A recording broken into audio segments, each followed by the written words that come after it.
آقا چطوری بچه‌ها امروز هم میتونید بگید چطوری کانفیگ وایرگارد بسازین. خب اول اصلا بچه شما چیکار کنین؟ برین توی مرورگر یا هر چی دارین، مرورگر، کروم، گوگل، هر چی. من تو ویا میرم. خب تو مرورگرتون سرچ میکنین چی؟ این سایت، اینو سرچ میکنید که الان من توی دیسکریپشن هم براتون میاد، تلگرام میذارم. خب اینو سرچ میکنین. الان سرچ میکنم یه سایت برای ما بالا میاد.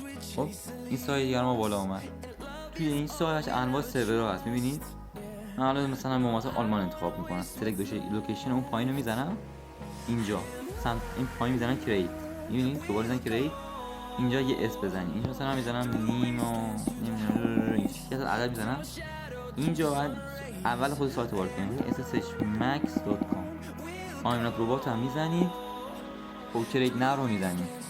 الان برای ما ساخته شد کانفیگمون. حالا میگه چی؟ میگه این مثلا برای ما ارور داد، اینو من دفعه قبلی ساختم ارور داد، اینم مثلا ترکی انتخاب میکنم. خب سلکت رو میزنم اینجا، سلکت اینجا کریت رو میزنم بچه‌ها، اینجا دوباره یه اسم میزنم برای خودم، اینجا میزنم اینجا دوباره sshmax.com، آیمناز ربات رو میزنم، کریت ناو رو میزنم. ببین الان ما کانفیگ داد. خب دانلود فایل رو میزنم یا همون کانف آبی رنگ، اوکی رو میزنم. برای من الان فایلم دانلود شد. خب ببین تو وایرگارد بچه‌ها سمت راست یا سمت چپ بستگی به زبون گوشیتون داره، اون به اضافه کلیک می‌کنیم، ایمپورت فرام فایل رو آرشیو رو میزنیم اینجا، فایلی که دانلود کردین انتخاب می‌کنیم. خب الان ببین این فایل انتخاب شد، شما اینو روشن کنین برین گیم بهتون جواب نمیده، این بالا نمیاد. چیکار باید کنین؟ میزنید رو خود کانفیگ سمت راست مداد رو میزنید. خب این بخش آخر ما عوض کنیم دی ان اس سرور و الوت آی پی. خب اول بچه‌ها اینجا دی ان اس پرایوت رو بسازیم بزنید داخلش. ببینید توی تلگرام یه پنل براتون گذاشتم من اول، این پنل که تو ویدیو قبلی هم هست. خب این ویدیو قبلی ناگهان بلد نیستیم تو یاد بگیریم. این دوباره مرورگر خودمون آنلاین پایتون رو سرچ می‌کنیم، این تو سایت پایتون. خب هرچی این بالا هست کپیشو برمی‌داریم حذف می‌کنیم و اینکه چیز اضافه می‌کنیم، پنل اضافه می‌کنیم. اومد بیرون دوباره حذف می‌کنم بالا، پنل اضافه کنم، ران سمت چپ پایین میزنم. به ما حالا ارور داد. چرا؟ چون حالا شاید یه جا من هیچی پاک نکردم. دوباره سایت رفتم بالا میارم، پاک میکنیم کلشو، پیست میکنم، ران رو میزنم.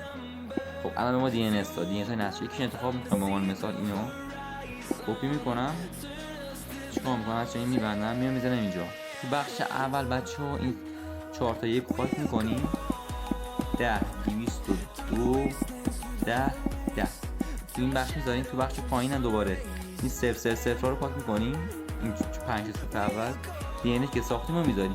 الان ساختم، الان دوباره نگه میداریم. بچه‌ها این پنلی که برای نصب هست دوباره تو ویدیوی اولم فکر گذاشتم، پنل رو کپی میکنیم، میریم دوباره تو گوگل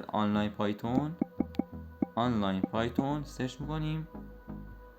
خب سایت ورد بالا، حذف میکنیم متن پیش‌فرضو، پنل رو پیست میکنیم، ران رو میزنیم، یه دی ان اس ما داد، دی ان اس رو کپی میکنیم، میریم دوباره تو وایرگارد. باشه اینجا 4 تا حرف، اینجا 4 تا عدد حذف میکنیم، دی ان اس رو پیست میکنیم. خب الان تو این دی ان اس بگردیم یه جایی که دی ان اس رو تغییر بدیم. خب مثلا الان 197 اینجا آ 197 پایین میکنم آ 198 پایین، دوباره اینجا میذارم، پیست رو میزنم اینجا، به جای آ 197 بزنم آ 198. بالا سمت راست این پوشه رو میزنم، فایل ما اوکی شد. بعدش دقیق بزنین، اگه دقیق نزنی اصلا فایلتون آماده نمیشه که بخواید استخراج کنین مثلا استفاده کنین. الان من اکتیو میکنم، برم گیم روشنش کردم، پابجی رو میارم، این پابجی، بریم پابجی ببینید پینگ چند بهمون میده.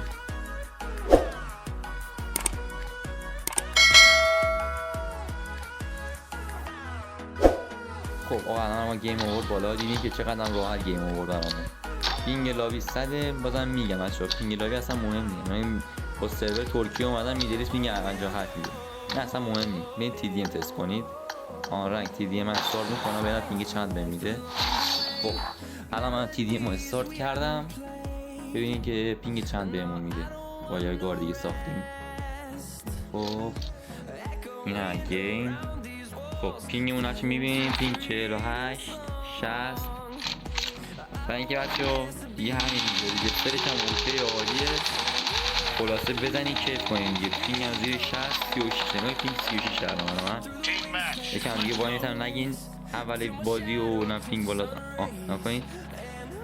36 تکون نمیخوره. من تیرم میزنم ادی چیزی نکنم. 36 همین دیگه آقا زیر 60 دیگه بزنین. رجسترش هم خدای اوکی. الان من بازی کنم صدا بک میخوره. برین تست کنین بسازین عشق کنین دیگه. خلاصه آقا خلاصه عشق کنین. اینجوری که بهتون گفتم چه دقیق وارد کنین. هم نسل 4 درست بزنین هم نسل 6 و اینکه بگم دونو داره پایتون داره وایرگارد با یه سایت که من سایت براتون معرفی کردم. یه خلاصه‌شو حمایت کنین دیگه. خدای کی آموزشا رو میذاره الان بقیه دارن اینو میفروشن. خب دیگه من اینا رایگان براتون میذارم. خدای دیگه حمایت کنین. دمتون گرم. خیلی ممنون.